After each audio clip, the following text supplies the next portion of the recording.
স্বাগতম মই অভিলাষ আৰু লৈ আহিছো এটা গুৰুত্বপূৰ্ণ খবৰ মধ্যপ্ৰাচ্যৰ যুদ্ধৰ সংকটৰ মাজতে কেন্দ্ৰীয় চৰকাৰৰ বৃহৎ সিদ্ধান্ত এতিয়াৰে পৰা সহজতে উপলব্ধ হ'ব কেৰাচিন তেল পূৰ্বে কেৰাচিন তেলত নিষেধাজ্ঞা আছিল যদিও বৰ্তমান সময়ত কেৰাচিন তেল পুনৰ ঘূৰি আহিছে কেন্দ্ৰীয় চৰকাৰে স্পষ্টকৈ ঘোষণা কৰিছে যে ৰন্ধা বঢ়া বা পোহৰৰ কাৰণে ব্যৱহাৰ কৰিব পাৰিব কেৰাচিন তেল এলপিজিৰ সংকটৰ মাজতে কেন্দ্ৰীয় চৰকাৰৰ বৃহৎ সিদ্ধান্ত প্ৰতিখন জিলালৈ জাৰি কৰিছে নিৰ্দেশনা কেইবাখনো জিলালৈ জাৰি কৰা হৈছে তাৰ সমান্তৰালকৈ দেশৰ কেইবাখনো ৰাজ্যত পুনৰ আহি পৰিছে কেৰাচিন তেল আৰু এই সন্দৰ্ভত সবিশেষ লৈ অহাৰ চেষ্টা কৰিছো জনাই আছো টাইমে বিগ ব্ৰেকিং এটা গুৰুত্বপূৰ্ণ খবৰ এতিয়াৰে পৰা সহজতে উপলব্ধ হ'ব কেৰাচিন তেল মধ্যপ্ৰাচ্যৰ যুদ্ধৰ প্ৰভাৱ ভাৰতত পৰিছে আৰু সংকটৰ মাজতে কেন্দ্ৰীয় চৰকাৰৰ বৃহৎ সিদ্ধান্ত কেন্দ্ৰীয় চৰকাৰৰ ডাঙৰ সিদ্ধান্ত কেৰাচিন তেল পুনৰ উভতি আহিছে এতিয়াৰে পৰা সহজতে উপলব্ধ হ'ব কেৰাচিন তেল ৰন্ধন গেছৰ নাটনিৰ প্ৰতি লক্ষ্য ৰাখি কেৰাচিনৰ বিতৰণ নীতি শিথিল কৰা হৈছে পেট্ৰলিয়াম মন্ত্ৰালয়ৰ নিৰ্দেশ ইন্ধন কেন্দ্ৰৰ জৰিয়তে পাব কেৰাচিন তেল অৰ্থাৎ পেট্ৰল পাম্পতে পাব কেৰাচিন তেল এতিয়াৰ পৰা কেৰাচিন মুক্ত অঞ্চলতো উপলব্ধ হ'ব পিডিএছ কেৰাচিন ঘৰুৱা ৰন্ধা বঢ়া আৰু পোহৰৰ বাবে কেৰাচিন ব্যৱহাৰৰ অনুমতি দিয়া হৈছে প্ৰতিখন জিলাৰ সৰ্বাধিক দুটা ইন্ধন কেন্দ্ৰত বা দুটাকৈ পেট্ৰল পাম্পত উপলব্ধ হ'ব এই সুবিধা প্ৰতিটো নিৰ্দিষ্ট আউটলেটে 5000 লিটাৰ পৰ্যন্ত কেৰাচিন জমা ৰাখিব পাৰিব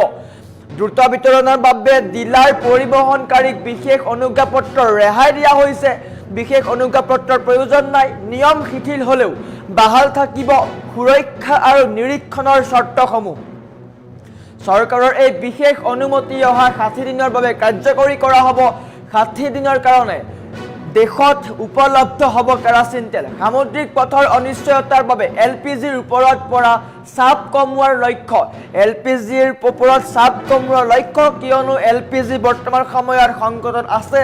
মধ্যপ্ৰাচ্যৰ যুদ্ধৰ ফলত যদিও ভাৰতলৈ কেইবাখনো জাহাজত এলপিজি গেছ আহিছে কিন্তু ভৱিষ্যতৰ প্ৰতি লক্ষ্য ৰাখি কেৰাচিন তেল উপলব্ধ কৰিছে কেন্দ্ৰ চৰকাৰে কেৰাচিন তেলত শিথিলতা আছিল আৰু সেই শিথিলতা বাতিল কৰিছে এতিয়াৰ পৰা সহজতে উপলব্ধ হ'ব কেৰাচিন তেল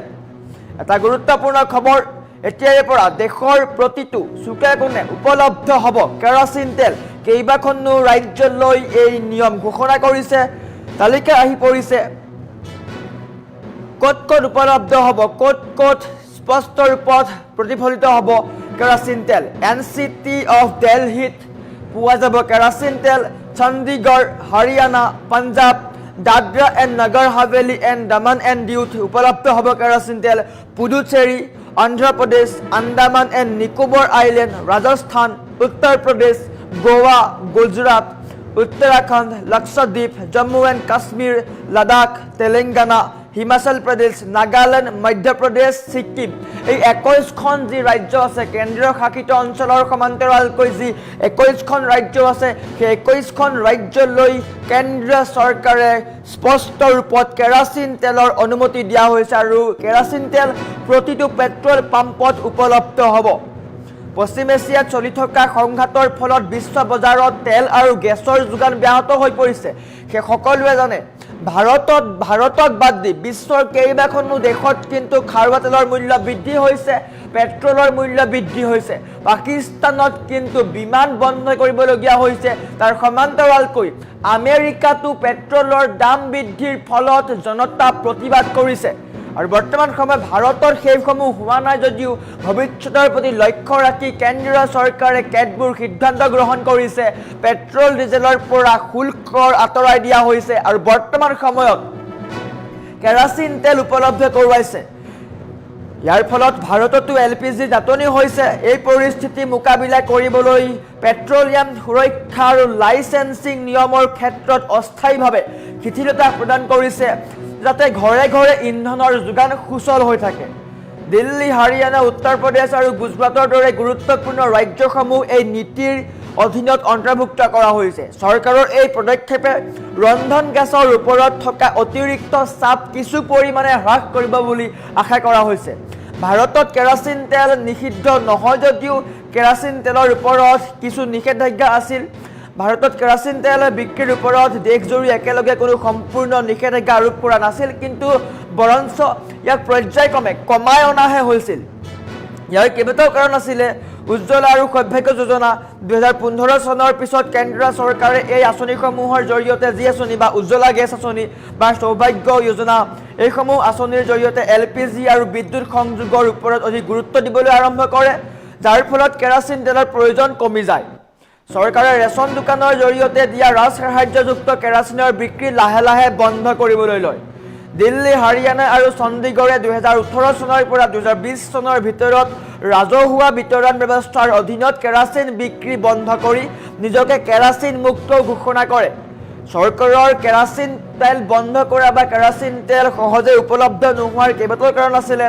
প্ৰথম কাৰণ প্ৰদূষণ হ্ৰাস কৰা, পেট্ৰল আৰু ডিজেলত কেৰাচিনৰ ভেজাল মিশ্ৰণ ৰোধ কৰা। পূৰ্বতে কিন্তু পেট্ৰল আৰু ডিজেলত কেৰাচিন তেল সংমিশ্ৰণ কৰা হৈছিল, যাৰ ফলত জালিয়াতিও হৈছিল, আৰু বৰ্তমান সেইসমূহৰ প্ৰতি লক্ষ্য ৰাখি কেৰাচিন তেল বন্ধ কৰি দিয়া হৈছিলে। তাৰ উপৰিও চৰকাৰৰ ওপৰত থকা ৰাজসাহায্যৰ বোজা কমোৱা, আৰু যিবোৰ ৰাজ্যত এতিয়াও LPG আৰু বিদ্যুৎ পৰ্যাপ্ত নহয় তাত সীমিত পৰিমাণে কেৰাচিন যোগান ধৰি থকা হৈছে। যিহেতু ৰাজসাহায্য উঠাই দিয়াৰ ফলত মুকলি বজাৰত ইয়াৰ মূল্য বৃদ্ধি পাইছে আৰু LPG সহজলভ্য হৈছে, সেয়ে মানুহে নিজেই কেৰাচিন ব্যৱহাৰ কৰিবলৈ বাদ দিছিলে। কিন্তু বৰ্তমান সময়ত যিহেতু LPGৰ নাটনি হৈছে, মধ্যপ্ৰাচ্যৰ যুদ্ধৰ ফলত LPGৰ নাটনি হৈছে, চৰকাৰে সিদ্ধান্ত গ্ৰহণ কৰিছে যে LPGৰ ওপৰত কিছু হ'লেও চাপ কমক, কেৰাচিন তেল ব্যৱহাৰ কৰি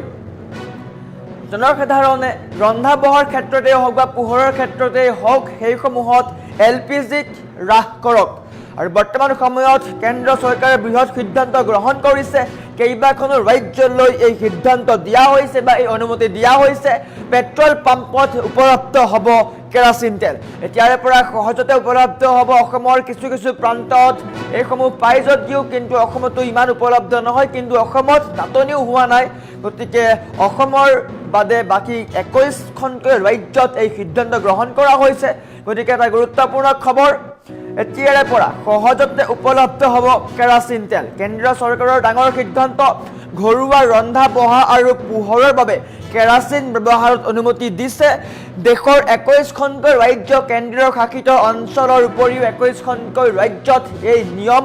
শিথিল কৰা হৈছে। গতিকে এতিয়াৰে পৰা কেৰাচিন মুক্ত অঞ্চলতো উপলব্ধ হ'ব PDS কেৰাচিন। ঘৰুৱা ৰন্ধা বঢ়া আৰু পোহৰৰ বাবে কেৰাচিন ব্যৱহাৰৰ অনুমতি দিয়া হৈছে। প্ৰতিখন জিলাৰ সৰ্বাধিক 2টাকৈ পেট্ৰল পাম্পত থাকিব লাগিব কেৰাচিন। প্ৰতিটো নিৰ্দিষ্ট আউটলেটে 5000 লিটাৰ পৰ্যন্ত জমা ৰাখিব পাৰিব। দ্ৰুত বিতৰণৰ বাবে সকলোকে অনুজ্ঞাপত্ৰৰ যোগান ধৰা নাই। নিয়ম শিথিল হ'লেও চৰকাৰী নিয়মসমূহ স্পষ্টভাৱে কৰা গৈছে। চৰকাৰৰ এই বিশেষ অনুমতি অহা 60 দিনৰ ভিতৰত কাৰ্যকৰী হৈ থাকিব। সামুদ্ৰিক পথৰ অনিশ্চয়তাৰ বাবে LPGৰ ওপৰত চাপ কমোৱাৰ লক্ষ্য লৈছে কেন্দ্ৰ চৰকাৰে, যাৰ ফলত এতিয়াৰে পৰা সহজতে উপলব্ধ হ'ব কেৰাচিন তেল।